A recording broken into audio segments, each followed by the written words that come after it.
இந்த பதிவு பார்க்க போகிற அத்தனை அன்பர்களுக்கும் அடியார்களுக்கும் எல்லாருக்கும் என்னுடைய பணிவான வணக்கங்களை தெரிவிச்சுக்கிறேன்.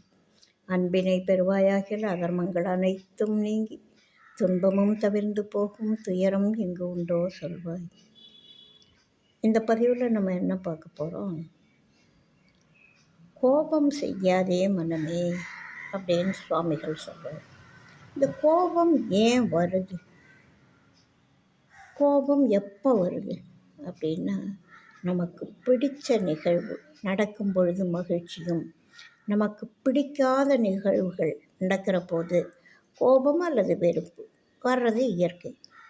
அந்த கோபம் ஏன் வருது அப்படின்னா, நாம் பெரிய ஆள், அந்த யார் அந்த கோபப்படுத்தினாங்களோ அவங்க சின்ன ஆள், நம்மை காட்டிலும் அவங்க குறைஞ்சவங்க அப்படின்ற எண்ணம் நம்ம மனசில் இருக்குது. மதிப்பு போடுது மனசு. நான் எவ்வளவு படித்தவன், எப்பேற்பட்ட குடும்பத்தை சேர்ந்தவன், எப்பேற்பட்ட வீரன், எவ்வளவு பெரிய செல்வந்தன், என்னை பார்த்து அவன் அப்படி சொல்லலாமா அப்படின்ற எண்ணம். அந்த ஒருத்தரோட ஒருத்தரை அதாவது நிலைப்படுத்தி பார்க்குறோம். அப்போது நான் உயர்ந்தவன் அப்படின்னும், எதிரில் சொன்னவங்க தாழ்ந்தவங்க அப்படின்ற எண்ணமும் மனசில் உண்டாகுது. உண்டாகும் பொழுது தான் கோபம் வர முடியும். நம்ம விட பெரியவங்க நம்மளை ஏதாவது ஒன்று சொன்னால் கோபம் வந்தால் கூட நம்ம வெளிப்படுத்த மாட்டோம். அதை அப்படியே கூல் பண்ணிக்குவோம்.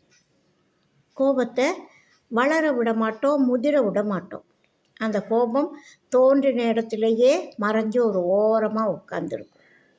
ஆனால் நம்மளை விட எளியவங்க நம்மளை கோபப்படுத்திட்டாங்கன்னா முடிஞ்ச வரைக்கும் அந்த கோபத்துக்கு நம்ம எதிர்வினை செய்துகிட்டே இருப்போம். கோபத்தினால இது மாதிரி இந்த கோபம் என்ன செய்யுது?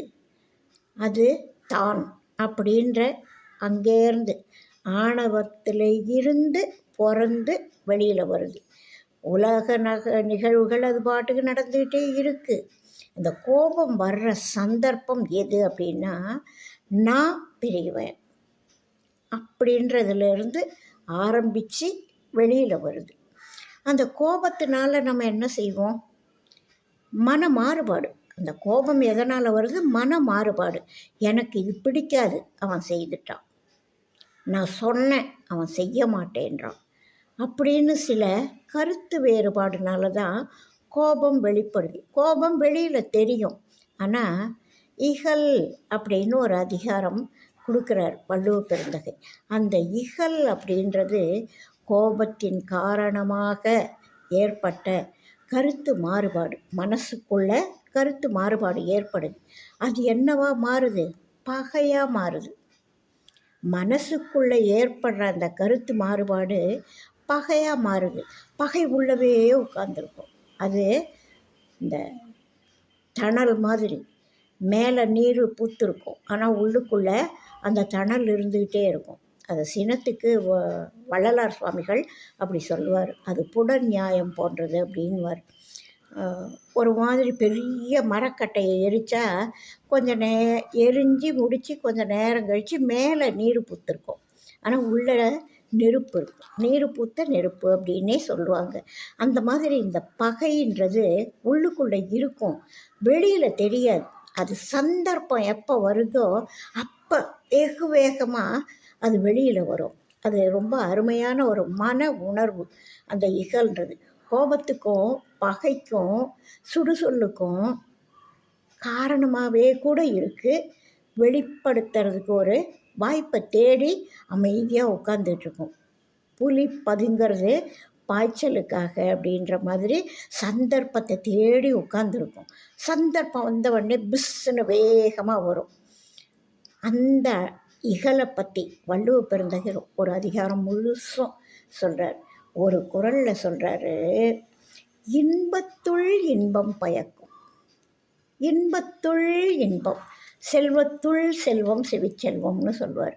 அதுபோல் இன்பத்துள் இன்பம், இருக்கிற இன்பங்கள்லேயே சிறந்த இன்பம். அதைத்தான் சொல்கிறார். இன்பத்துள் இன்பம் பயக்கும்.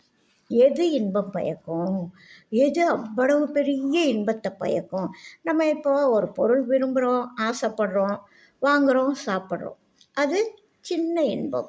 ஒரு இடத்துக்கு போகணுன்னு நினைக்கிறோம், போயிடுறோம். அது சின்ன இன்பம். ஒரு காரியத்தை செய்யணும்னு நினைக்கிறோம், ஒருத்தரை சந்திக்கணும்னு நினைக்கிறோம், செய்துடுறோம். சின்ன சின்ன இன்பங்கள். பிடித்த பொருளை சாப்பிட்றது, பிடித்த இடத்துக்கு போகிறது, பிடித்த பொருட்களை வாங்கிறது, எல்லாமே சின்ன சின்ன இன்பங்கள் நிறைய இருக்குது. ஒரு தொலைக்காட்சி பார்க்குறதுலேருந்து ஒருத்தரை சந்திக்கிறது, சாப்பிட்றது, தூங்கிறது முதல் கொண்டு எல்லாமே சின்ன சின்ன இன்பங்கள். அதுலேயே கொஞ்சம் ஃபீலிங்ஸ், எமோஷன்ஸ் 2 இருக்குது. ஃபீலிங்ஸ் கொஞ்சம் மென்மையாக இருக்கும், எமோஷன்ஸ் கொஞ்சம் வேகமாக இருக்கும். அதை காட்டிலும் அந்த எமோஷன்ஸ்லேயே ரொம்ப உக்கிரமானது சில எமோஷன். அதில் உக்கிரமான ஒன்று தான் இந்த கோபம். அதனால் உண்டாகிறது இந்த இகல். அதை பற்றி சொல்கிறார். அது எதை கெடுக்குதுன்னா, இன்பத்துள் இன்பம் பயக்கும். இருக்கிற இன்பங்கள்லையே ஒரு சிறந்த இன்பத்தை பயக்கும். எது பயக்கும்? அதுன்னா நமக்கு ஆசை தானே. இன்பத்துள் இன்பம் வேணுன்றது தானே ஒரு மனசோட ஆவல், தேடல். அடையணுன்ற ஆசை, இன்பத்துள் இன்பம் அடையணும். எல்லா செயல்பாடுகளும் ஒரு இன்பத்தை தேடி தான் மனுஷ வாழ்க்கையே. அப்போது இன்பத்துள் இன்பம் பயக்கும்னா அதை நாம் தேடலாமே. அது எதுப்பா தரும்? இகல் என்னும் துன்பத்துள் துன்பம் கெடின். அந்த துன்பத்திலேயே மிகப்பெரிய துன்பமாக ஒளிஞ்சிட்ருக்குதே அந்த பகை. அந்த துன்பத்துள் துன்பம் கெட்டுப்போனால் நீரு பூத்த நெருப்பாக இருக்கக்கூடிய கோபம், பகை, சினம், வெகுளி எந்த பேரை வச்சாலும் இந்த இகலுக்கு மிக பொருத்தம். அதோட ஒவ்வொரு நிலைப்பாடுகள் தான். கோபம், வெகுளி, சினம், பகை எல்லாமே ஒரு ஒரு ஆங்கிளில் இதோட தொடர்புடையது. அந்த இதெல்லாம் என்ன பண்ணோன்னா துன்பம் பயக்கும். யாருக்கு துன்பம் பயக்கும்? அது யார்கிட்ட இருக்கோ அவங்களுக்கு துன்பம் பயக்கும். அந்த துன்பத்துள் துன்பம் கெடின் இன்பத்துள் இன்பம் பயக்கும். அப்போது இந்த இன்பத்துள் இன்பம் வேணும் அப்படின்னு ஆசைப்படுறவங்க என்ன பண்ணினோம்? துன்பத்துள் துன்பம் கெடின்.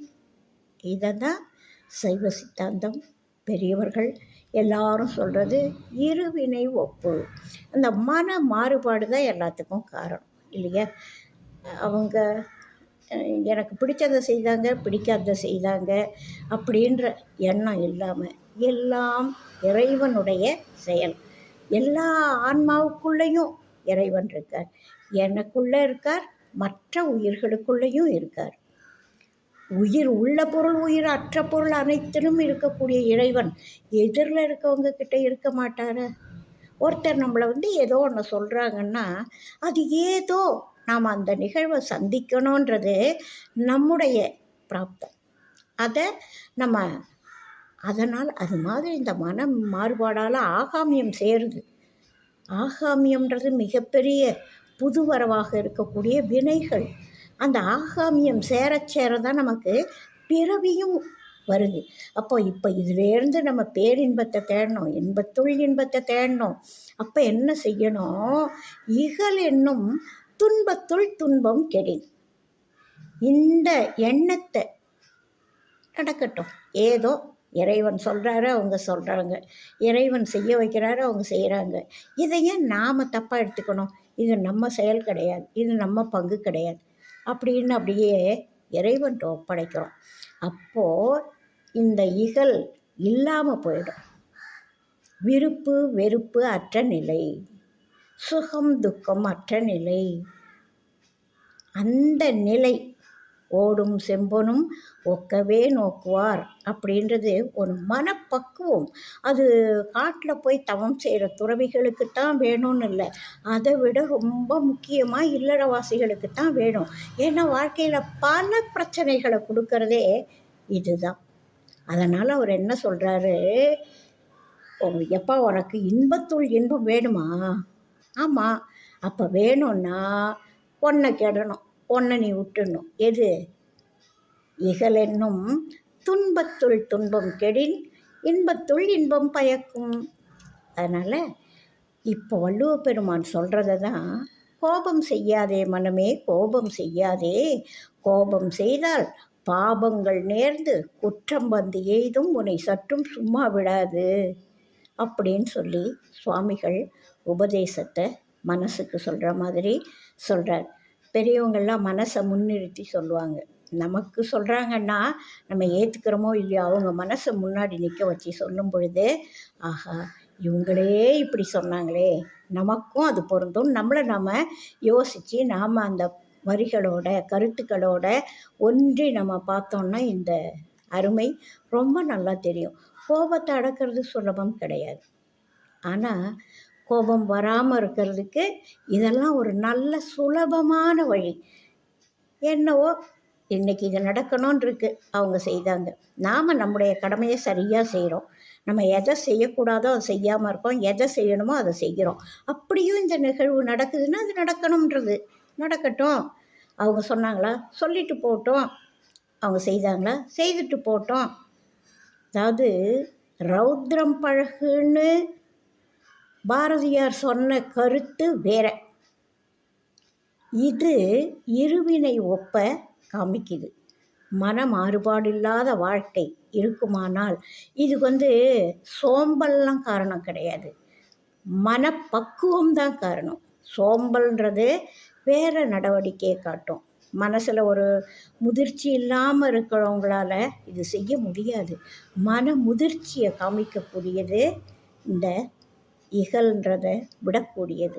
துன்பத்துள் துன்பம் கெடின் அப்படின்னா அந்த மன மாறுபாடை விட்டுட்டால் வாழ்க்கையில் இன்பத்துள் இன்பம் பயக்கும். எல்லாரும் இன்பத்தை தேடுறோம். சுலபமான வழியை வள்ளுவ பெருமான் சொல்லியிருக்காரு. மகான்கள் அதையே சொல்லியிருக்காங்க. அந்த வழியை நாம் ஃபாலோ பண்ணால் நமக்கும் கட்டாயமாக இன்பத்துள் இன்பம் பயக்கும். வாழ்க வளமுடன். எல்லாரும் இன்பத்தை தேடி அலையணும், கிடைக்கும், நிச்சயமாக கிடைக்கும். ஆனால் சரியான பாதையில் போய் நம்ம இன்பத்தை தேடினா நிச்சயமாக அடையலாம். வாழ்க வளமுடன். வாழிய நாளும் மெய்மை வாழ்க நல்லறங்கள் எல்லாம் வாழிய பெரியோன் நாமம் வாழியே வாழி வாழி.